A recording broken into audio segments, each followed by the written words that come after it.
Magandang umaga sa lahat. Ngayong umaga ay babasahin po natin ang unang kabanata ng Panaghoy at ang magbabahagi ng salita ay si Pastor Tim. Katulad ng naibahagi po ng isa nating kapatid na sa tuwing tayo ay nakakaranas ng kamatayan ng ating mga kamag-anak o kaya ay kakilala, ito ay magdudulot ng kalungkutan sa atin. Gayon din makikita po natin ang paghihirap ng iba't ibang mga bansa dahil sa giyera.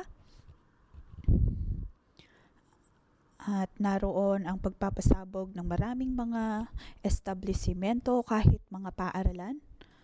Nakikita po natin ang digmaan sa pagitan ng Iran at Israel. At ito'y pagpapakita lamang ng paghihirap sa maraming mga tao. Ito'y pagpapatotoo na hindi totoo na matatapos ang bawat pagsubok kung tayo ay nasa Panginoong Hesus. Dahil kung tutuusin, mararanasan paling natin ang mga ito, ngunit ang kaibahan ay kasama po natin ang Panginoon. Mararanasan ang lahat ng mga paghihirap na ito kasama ng Panginoon. Ang Panginoon ay narito upang tayo ay bigyang kalakasan. Kaya naman sa atin pong pagbabasa ng libro ng Panaghoy, ito po ay puno ng kalungkutan. Ilang beses po sinabi dito na walang nagbibigay aliw. Walang nagbibigay aliw. Ngunit sa pamamagitan ng librong ito, sinasabi po ng Diyos sa atin na kahit sa mga paghihirap, ang Panginoon ay naritong kasama pa rin po natin. Sa kabanatang ito, ang salitang aliw ay nabanggit ng kung ilang beses. Hindi ko alam kung inyo pong napansin kung ilang beses po nabanggit ang mga ito, lalo na ang mga pandiwang umaliw. Ito ay nabanggit ng 8 beses. Nabanggit din ang tignan.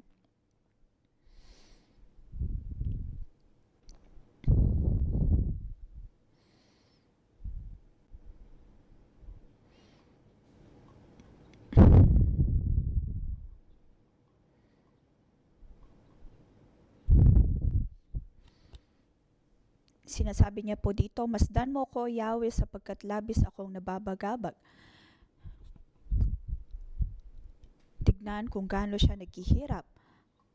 Ang manunulat ay nagsasabi kung gaano siya naghihirap, gaano nagdadalamhati at paano tumatawag sa Diyos upang humingi ng aliw sa Kanya. Ito ay pagsasabi na ang Diyos na ito, siya ang nakakakita ng bawat pagdadalamhati, bawat paghihirap ng mga tao. Hindi siya uri ng Diyos na nakikita lamang ang kanyang sarili at walang pakialam sa kanyang mga tao. Ngunit sa ating pong pag-aangat ng ating pagdadalamhati at kalungkutan sa Diyos, Kanya pong titignan ang lahat ng ito. Kanyang nauunawaan ang ating pong pinagdaraanan. At bandang huli, siya po ay naging uri ng Diyos na nagkatawang tao upang maranasan din kung ano man ang ating nararanasan. Ito ay para sabihin sa atin na kasama niya tayong nagdadalamhati. Ang Diyos ay nagtatagumpay kahit sa kabila ng mga pagdadalamhating ito. Kaya naman po ang kaaway ay hindi niya kakayaning magtagumpay laban sa atin.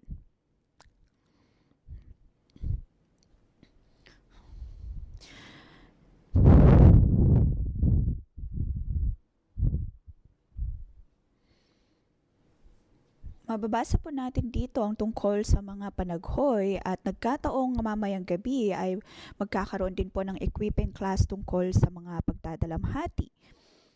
Dito makikita natin ang pangunguna pa rin ng Panginoon kung paano sinasamahan tayo ng Diyos sa lahat ng mga pagdadalamhati na ito at higit nating mauunawain ang pagkadiyos ng ating Panginoon.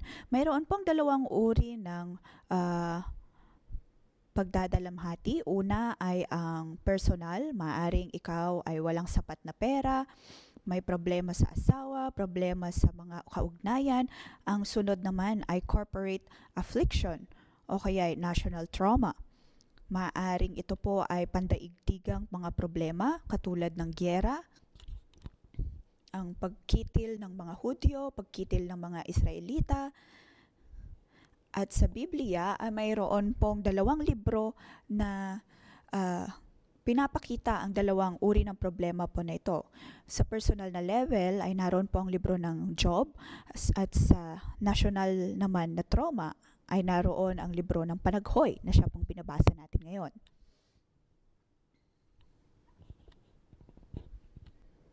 Kaya po ang libro ng Panaghoy ay hindi lamang po para sa iyo bilang personal na tao o kaya sa personal na iyong buhay, bagkus ito ay para sa sambayanan.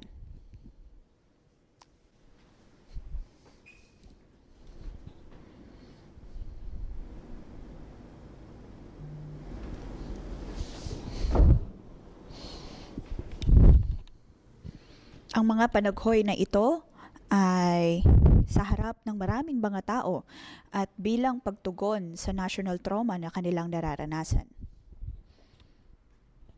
At tugon din sa pangkalahatang kasalanan ng Israel.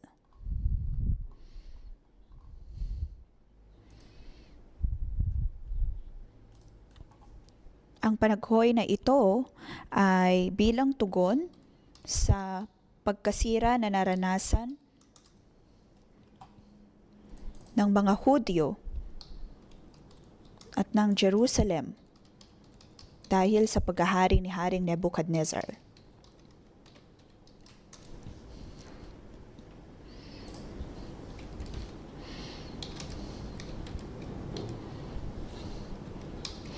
Tapos dito naganap kung saan ang huling lipi ni David, lalo na sa mga kaharian nito, ay labis na napahiya dahil kay Nebuchadnezzar.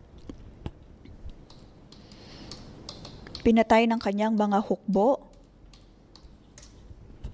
ang lahat ng lipi na mula kay David.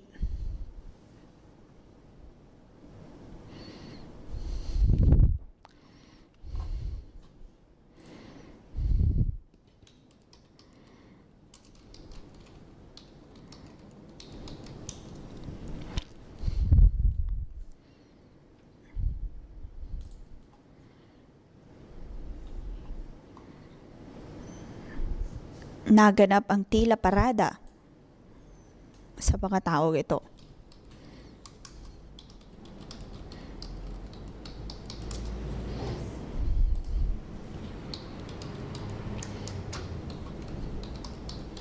Maraming mga lipi ng Israel ang naikalat dahil sa trauma o dahil sa pagkakalupig na ginawa ng Nebuchadnezzar at ng kanyang kaharian.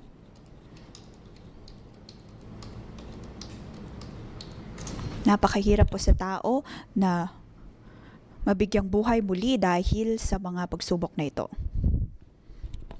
At dahil dito, ang mga dinalang bihag ay sumulat po ng panaghoy na ito na nilalaman ng 5 kabanata. Ngayong umaga, mababasa po natin ang unang bahagi. Makikita po natin dito ang pagdadalamhati, pag-iyak, paghihinagpis. At makikita po natin ang iba't ibang level ng panaghoy. Sa tuwing tayo ay humaharap ng problema, madalas ay pinagdududahan natin ang Diyos at sinisisi ang Panginoon. Naroon nga napakikita natin ang kanilang paghingi ng tawad, ngunit naroon pa rin na ipinapakita nila ang kanilang pagdadalamhati. Kung kaya naman ang librong ito ay tumutulong po sa atin upang mailapit sa Diyos ang bawat nating pagdadalamhati. Kaya naman naway, maging kalakasan po natin ang kabanatang ito. Ngayong umaga, bibigyan po natin ito ng pamagat. Panginoon, tignan mo ang aking pagdadalamhati. Naniniwala ako na ito ang pangunahing mensahe ng librong ito.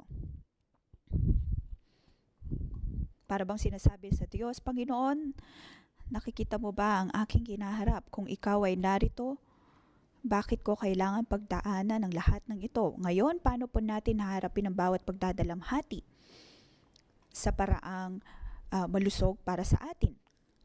Iyon ay sa pamamagitan ng pagdadala ng lahat ng ito sa Panginoon. Sa likod ng lahat ng ito, ang nais po natin ay ang mabigyang aliw.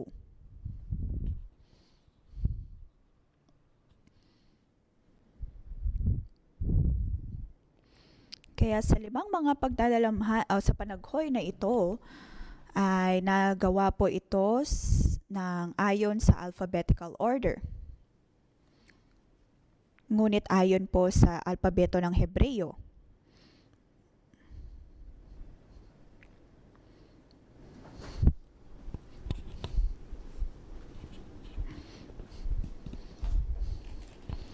Dito ay para po bang ipinapakita na mayroong kumpletong pagdadalamhati dahil ito ay mula sa kumbaga letter A hanggang Z. Mula sa tuktok ng kanyang ulo hanggang sa dulo ng kanyang mga paa, ang bawat pagdadalamhati ay naipakita. Ipinapakita or sa simbolismo ay pinapakita po nito na ang nais ng Panginoon ay atin pong ibuhos ang lahat ng mayroon tayo, lahat ng kalungkutan na mayroon tayo, kahit paggalit iyan, mga pangangatwiran na mayroon po tayo, ibuhos po natin ang lahat ng ito sa Panginoon. Ito ay malusog na paraan upang harapin ang bawat nating pagdadalamhati. Kaya sa verse 1, sabi po dito, anong lungkot ng lungsod na dating matao, siya na dating bantog sa buong mundo, ngayon tulad na isang balo, siya na dating pangunahing lungsod, ngayon ay isa ng lingkod.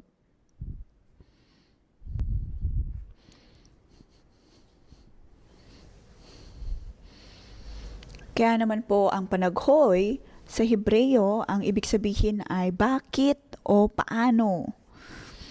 Ito po ang konotasyon ng panaghoy sa Hebreo.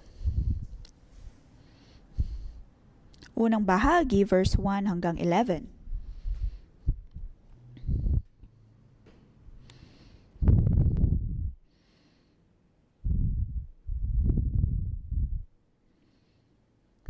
Verse 1 hanggang 11, bibigyan po natin ito ng subtitle na Nagdududa at ang maharlikang nagluluksa.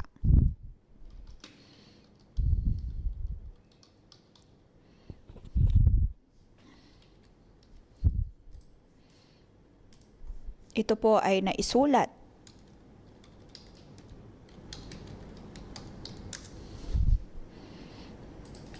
pagkatapos sa verse 12 hanggang 22 ay ang pagpapakita ng maharlikang ito ng kanyang pagkabalisa. Verse 1, o anong lungkot ng lungsod na dating matao, siya na dating bantog sa buong mundo, ngayon tulad na ng isang balo na siya na dating pangunahing lungsod, ngayon ay isa ng lingkod.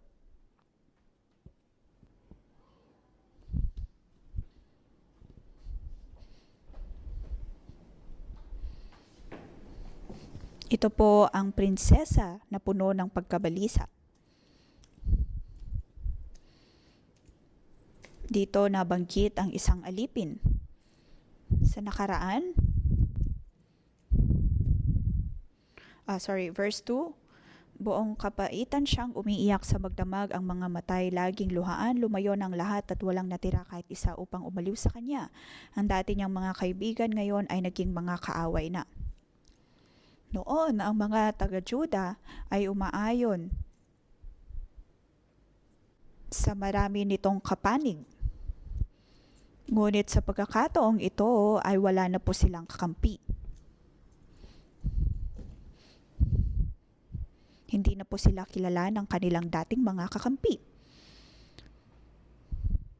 Nung nakaraan ay madami po silang kausyoso, ngunit ngayon Ang bansang ito ay kinamumuhian. Ito ay buhay ng isang alipin. Verse 3. Ang mga taga-Juda ay nabiyag at tumanas ng kalungkutan at sa pilitang paglilingkod. Sa pananahanan nila sa gitna ng mga bansay, hindi man lamang sila nakapagpahinga, napapaligiran sila ng mga kaaway, walang paraan para makatakas.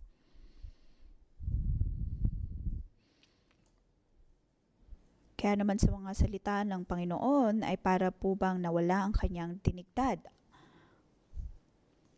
Kaya kanyang ay pinakita ang paghihinagpis na mayroon siya dahil sa mga paghihirap na kanyang nararanasan.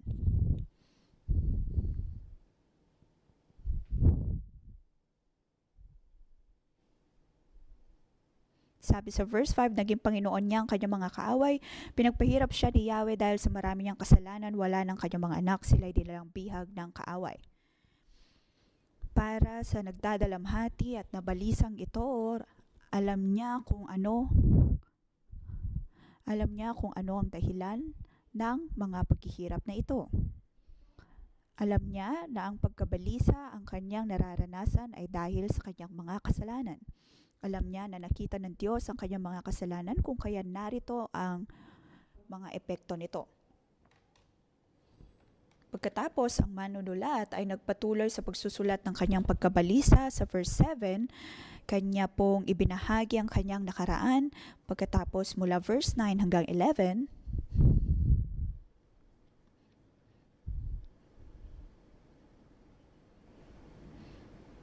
sabi niya, Yahweh, masdan po ninyo kami, mahabag ka sa aming kalagayan.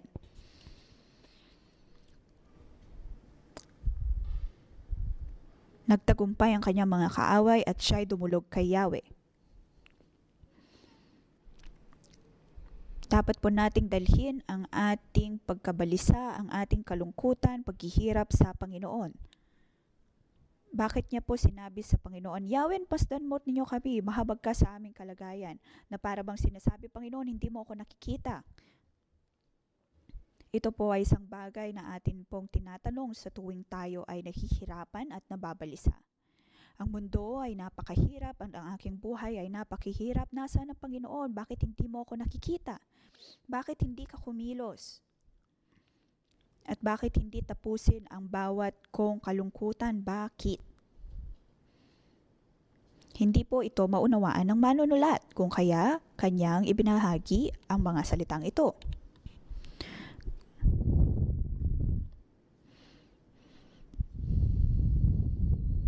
Pagkatapos muli siya ay umiyak sa Diyos, Panginoon, pagmasdan mo ang aking kalungkutan. Dahil sa kanyang pag-iyak sa Diyos, alam niya na siya ay papakinggan ng Panginoon. Ngayon, ang Panginoon po ay isang husgado, ngunit isa din pong Diyos na nagbibigay aliw. Ngayon, kung ikaw ay nagkasala sa Panginoon at alam mo na ang Diyos ay Diyos ng katuwiran, ngunit Diyos din na nagbibigay aliw,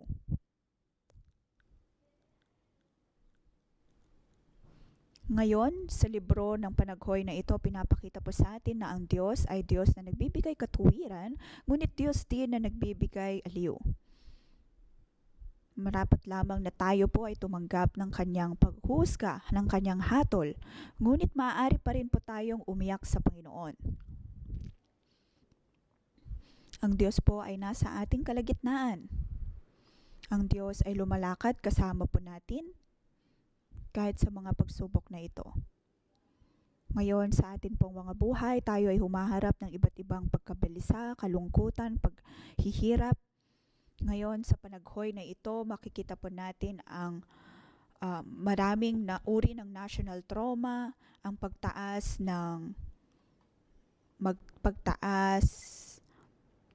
ng presyo ng mga bagay-bagay, napakaraming mga paghihirap. Ngunit ngayon sinasabi po ng Panginoon sa atin, iyong ibuhos ang lahat ng iyong pagdadalamhati, pagkabalisa sa Panginoon. Iyong sabihin ang iyong bawat kalungkutan kahit pa mula A hanggang Z. At madalas ang atin pong mga paghihirap ay dahil na rin sa ating mga kasalanan. At may mga pagkakataon din na ito'y mga pagdadalamhati o kaya paghirap na hindi natin maunawaan. Ngunit mababasa po natin dito ang iyak ng isang naghihinagpis ng isang balisa at sinasabi sa kanya na, Yahweh, tignan mo ang aking kalungkutan sapagkat labis akong nababagabag. Ito po ay pagpapalakas sa atin sa mga pagkakataon na hindi po natin maunawaan ang ating galit, ang ating pagluluksa. Ayon sa panalangin ay itaas lamang po natin ang lahat ng ito sa Panginoon.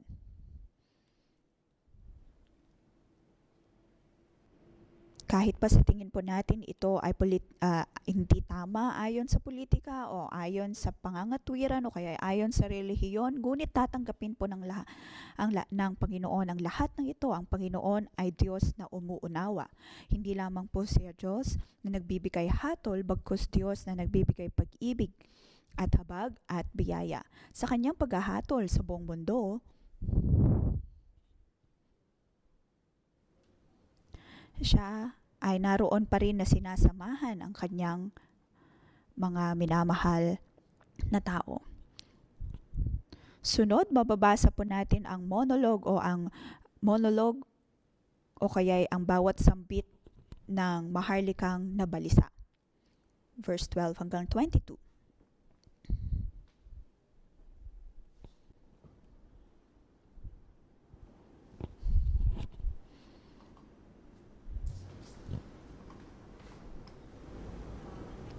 Verse 12, wala ba kayong pakialam mga nagdaraan? Hirap na ganito'y inyo na bang naranasan?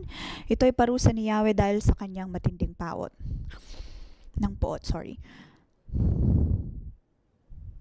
Sa English, ang sinabi ay, is it nothing to you? Sa Tagalog, wala ba kayong pakialam sa aking mga pinagdaraanan?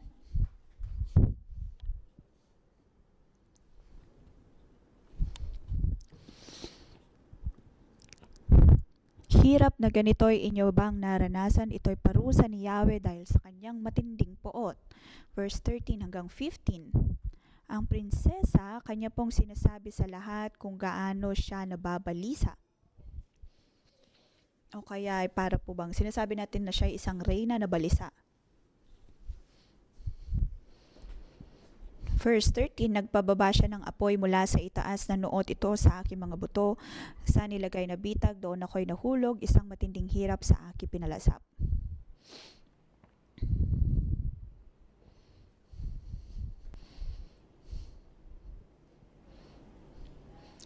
Sa atin pong kalukutan, sa atin pong pagkabalisa, may mga pagkakataon na sinisisi natin ang iba. Sinasabi sa kanila na ako ay nababalisa, ngunit hindi mo ito naunawaan. Kayo na dumadaan lamang, parang wala lamang sa inyo, wala kayong pakialam.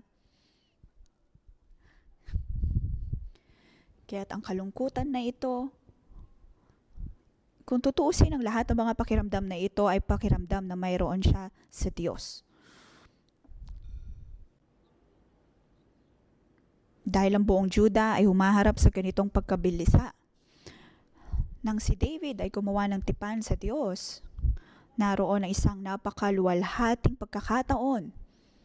Ngunit dumating din sa punto na mula sa kanyang lipi ang sumunod at umabot sa ganitong uri ng pagkabalisa.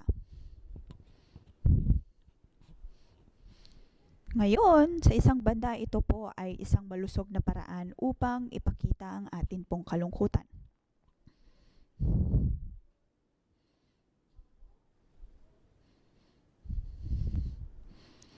Ngunit sa verse 16, dahil dito hindi mapigil ang pagdaloy ng aking luha, walang makaaliw sa akin ni makapagpalakas ng aking loob. Nagtagumpay ang aking kalaban, kawawang mga anak, iniwan silang wasak. Kaya ang reyna na puno ng pagkabalisa ay umiiyak at naghihinagpis. Dinadaing ang kanyang kalungkutan. Ngayon, ito ay tunay na nangungusap po sa akin. Ang Diyos ay binigyan po tayo ng mga luha upang ipakita ang atin pong kalungkutan. Dapat lamang tayong umiyak. Ang pag-iyak ay isa pong malusog na paraan ng pagpapakita ng dalamhati. Sa pamamagitan ng pagluha na ito, ay naroon na nagbibigay aliw ang Diyos sa mga nababalisa. Ang mga luha na ito ay nakakatulong upang tayo ay mapalaya sa ating kalungkutan. May mga pagkakataon na kahit sa ating pagkabalisa, hindi po tayo makaiyak, kung kaya hinaharap natin ito ng may pangangatwiran. Ngunit dito, sinasabi po dito, nahayaan po natin ang ating mga mata na lumuha upang malusog nating maipakita at maibuhos ang ating nadarama.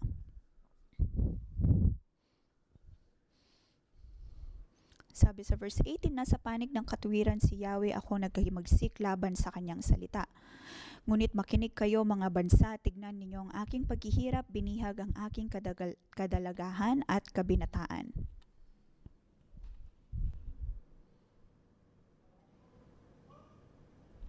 Alam ng manunulat na karapat-dapat niyang tanggapin ang mga hatol na ito mula sa Diyos dahil ito ay ayon sa kanyang katwiran. Ngunit sa higit po nating pag-unawa ng salita ng Diyos, naroon pa rin na may mga pagkakataon na hayaan po natin ang ating sarili na magkaroon ng damdamin. Sabihin sa Diyos, Panginoon, bakit hindi mo ako tignan? Panginoon, bakit hindi ako nauunawaan ng mga taong nakapaligid sa akin?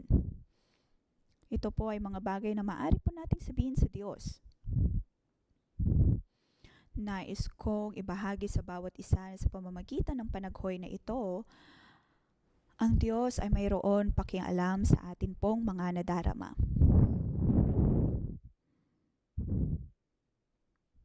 Lalo na sa mga pagkakataon na tayo ay nababalisa, may pakialam ang Diyos kung paano po natin na ipapakita o kaya paano natin na ibubuhos ang ating nadarama. Kung kaya nga nilagay ang panaghoy na ito sa Biblia, upang maunawaan po natin o kaya matuto po tayo kung paano natin haharapin ang bawat pagdadalamhati, ang bawat kalungkutan. Kung kaya naman ang librong ito ay upang magbigay aliw sa atin at nang makita po natin ang pag-asa sa Panginoon sa kabila ng bawat pagkabalisa. Ang pangunahing mensahe nito ay ang tungkol po sa kabutihan ng Diyos, sa kanyang katapatan. May mga pagkakataon na sa tingin po natin, ang Panginoon ay hindi nabubuhay dahil sa mga pagsubok na mayroon tayo. Ngunit sinasabi po sa kabanatang ito na nais ng Diyos na lumapit sa iyo kahit pa sa iyong panahon ng pagdadalamhati.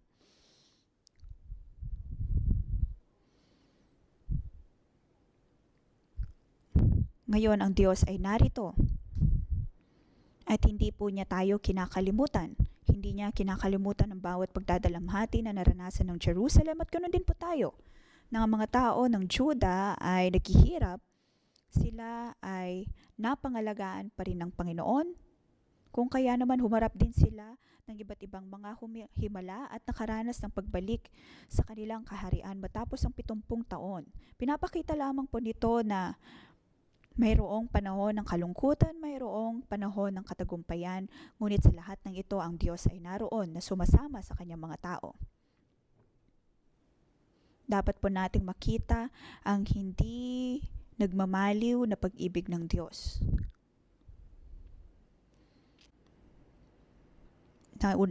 Naalala pa rin ng Diyos ang Israel at kanyang pinabigyang kalakasan ng Israel. Ang kanyang mga pangako ay naisakatuparan.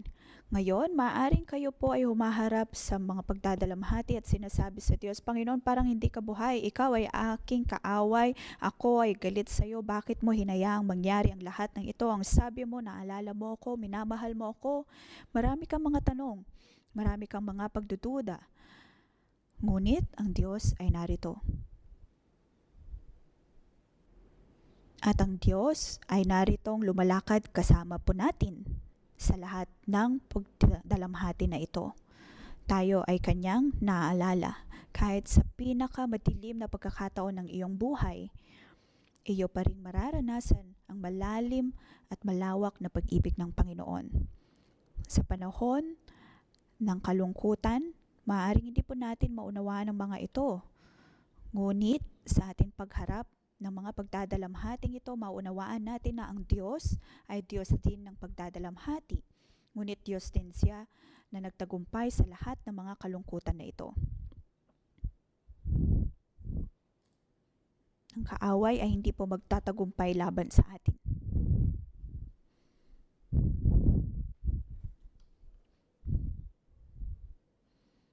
Naway maging kalakasan po natin ang libro ng panaghoy na ito. Naway palakasin ng Diyos ang bawat taong nagdadalamhati. Tayo po ay tumayo at atin purihin ang Panginoon.